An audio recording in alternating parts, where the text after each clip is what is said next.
Hai, Assalamualaikum warahmatullahi wabarakatuh. Jumpa lagi di YouTube channel aku, Nurul Fauzalia. Di video kali ini, aku mau membahas tentang sholawat apa yang aku amalkan selain sholawat Jibril. Selain ngamalin sholawat Jibril yang aku amalkan setiap hari dan setiap saat, dari dulu ketika aku sakit hingga sekarang, aku juga mengamalkan sholawat nariyah. Aku mengamalkan sholawat nariyah ini setiap hari. Terlebih ketika aku memiliki hajat yang besar atau aku memiliki hajat yang sangat mendesak. Bedanya dengan sholawat Jibril yang sudah aku amalkan sejak dulu adalah kalau sholawat Jibril aku amalkan setiap hari dan setiap saat sejak zaman aku waktu sakit hingga sekarang. Dan kalau sholawat nariyah ini memang baru aku amalkan sekitar hampir 3 tahunan ini. Dan berkah dari sholawat nariyah yang aku baca, insya Allah semua hajat besar dan hajat mendesak yang aku miliki, Allah pasti kabul. Jadi aku nikah udah 5 tahunan ini ya.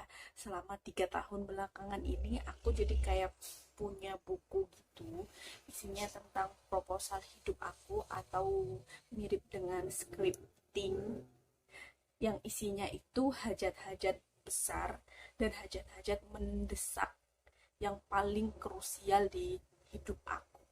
Dan alhamdulillah semua yang aku tulis di buku itu dari awal hingga sekarang itu semua kabul insya Allah berkah dari sholawat. Untuk bukunya di next video nanti aku tampilkan bahwasanya setiap tulisan, setiap tanggal yang aku tulis di buku itu insya Allah kabul.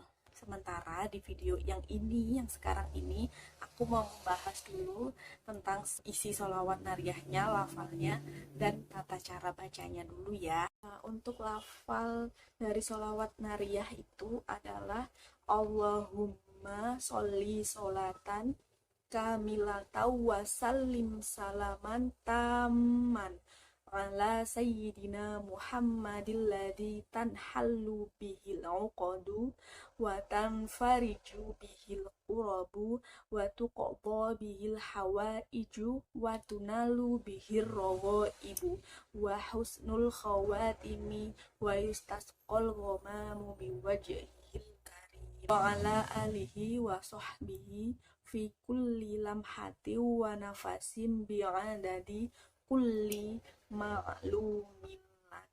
Sering kita dengar ya di langgar-langgar atau di musola-musola waktu kita kecil. Nah, kemudian selanjutnya gimana cara bacanya, Kak? Kalau aku bacanya itu nggak setiap saat seperti sholawat Jibril ya. Aku memilih satu waktu di hari itu yaitu ba'da subuh. Kenapa ba'da subuh? Setelah sholat subuh itu kan waktu yang mustajab untuk kita berdoa dan berzikir. Kemudian enaknya setelah sholat subuh kan kita masih dalam keadaan berwudu ya. Jadi setiap hari itu aku bacanya selalu setiap habis subuh.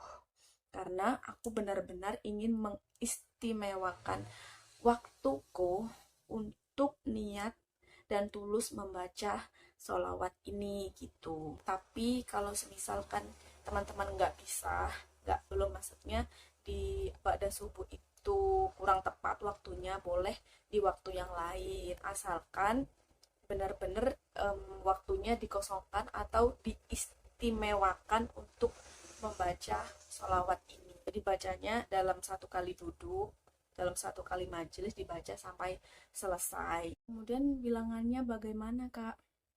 Jadi sholawat nariyah ini bisa dibaca 11 kali dalam satu kali duduk, itu yang pertama. Kemudian yang kedua 11 kali setiap selesai sholat fardu. Kemudian yang ketiga 41 kali khusus setelah sholat subuh. Yang keempat 100 kali dalam satu kali duduk atau dalam satu kali majelis. Yang kelima 313 kali, juga dalam satu kali duduk atau satu kali majelis.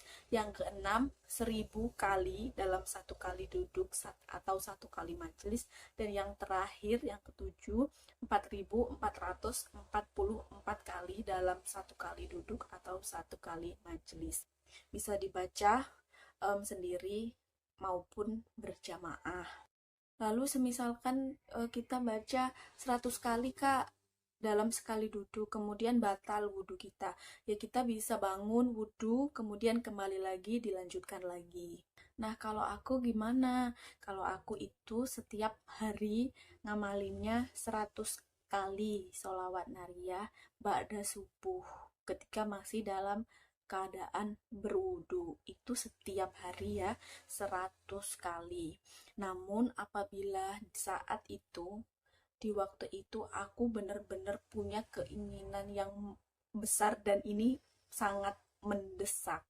Mendesak artinya dalam waktu dekat aku benar-benar ingin sekali, aku butuh sekali hajat ini dikabulkan sama Allah. Karena urgent gitu ya. Ini biasanya aku tambah. Nggak 100 aja, aku tambah ke 313 kali sampai ke 1000 kali. Kalau yang aku istiqomahkan setiap hari hanya 100 kali aja. Aku tambahkan jadi 313 kali atau kadang juga aku tambahkan sampai 1000 kali dalam sekali duduk di waktu-waktu tertentu aja. Yang penting kan dalam mengamalkan sholawat itu istiqomah ya. Jadi aku istiqomahnya setiap hari ini yang 100 kali gitu teman-teman. Apakah nggak boleh Kak kalau aku pilih yang 11 kali atau 41 kali dulu? Boleh. Dulu aku atau awal-awal ngamalinnya juga pilih yang 11 kali dulu dalam sekali duduk. Kemudian aku lanjut ke 41 kali setelah sholat subuh. Sampai akhirnya aku memutuskan untuk memilih yang 100 kali setelah sholat subuh yang aku istiqomahkan setiap hari. Kalau aku lagi sedang punya hajat yang sangat mendesak, kan aku tambah jadi 1000 kali dalam sekali duduk. Itu aku ngamalinnya biasanya di waktu duha atau di waktu yang senggang, nggak di waktu subuh. Karena kalau aku bacanya 1000 kali setelah sholat subuh, itu kan waktunya panjang, bisa memakan waktu itu hampir 2 jam. Jadi aku bacanya nggak setelah sholat subuh. Karena kalau aku paksakan setelah sholat subuh, itu bisa-bisa paginya aku nggak bisa ngurus anak, nggak bisa masak gitu. Jadi begitu teman-teman, kita bisa mengamalkan sholawat nariyah ini tanpa meninggalkan amalan sholawat Jibril yang sebelumnya sudah aku amalkan. Sholawat Jibril tetap setiap saat, ditambah lagi sholawat nariyah ini. Dan alhamdulillah setelah hampir 3 tahun ini aku ngamalin sholawat nariyah ini, semua hajat yang aku tuliskan di buku scripting aku, di buku proposal hajat aku itu semuanya terkabul. Dari setiap tanggal yang aku tulis itu, alhamdulillahnya Allah kabulkan. Seperti yang aku katakan di awal video tadi, next video, di video berikutnya aku mau tunjukin buku scripting aku ya. Lalu apa yang aku lakukan selain aku mengistimewakan waktu dan mengistiqomahkan waktuku? Yang aku lakukan adalah menselaraskan doa dan pikiran aku dengan prinsip berkelimpahan. Mana tuh prinsip berkelimpahan Kak? Jadi ketika kita meminta sama Allah, ketika kita merayu Allah, ketika kita mengutarakan keinginan kita kepada Allah, penting bagi kita untuk selalu merasa berkelimpahan. Penting bagi kita untuk sadar diri, untuk menyadari bahwa Allah itu sebenarnya sudah memberikan apapun yang kita butuhkan. Allah itu bahkan memberi semuanya sebelum kita minta. Bahkan kita kepikiran aja enggak, tapi Allah sudah memberinya gitu.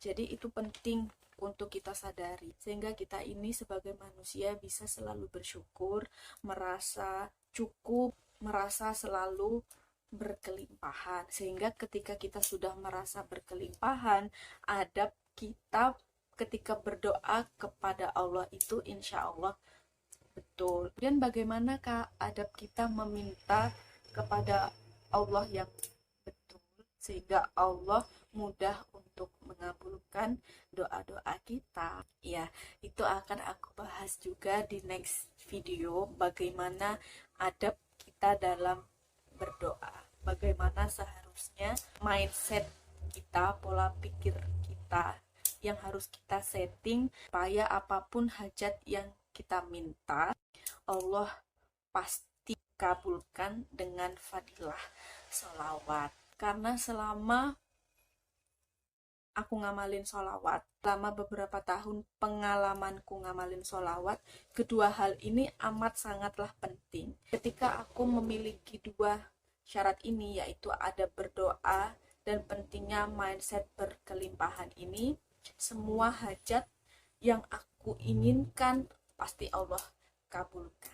Di next video aku akan bahas adab dalam berdoa dan pentingnya mindset berkelimpahan ketika kita berdoa. Karena dengan kedua poin penting inilah yang menjadi penyebab doa kita cepat terkabul. Oke, terima kasih sekali lagi teman-teman. Wassalamualaikum warahmatullahi wabarakatuh.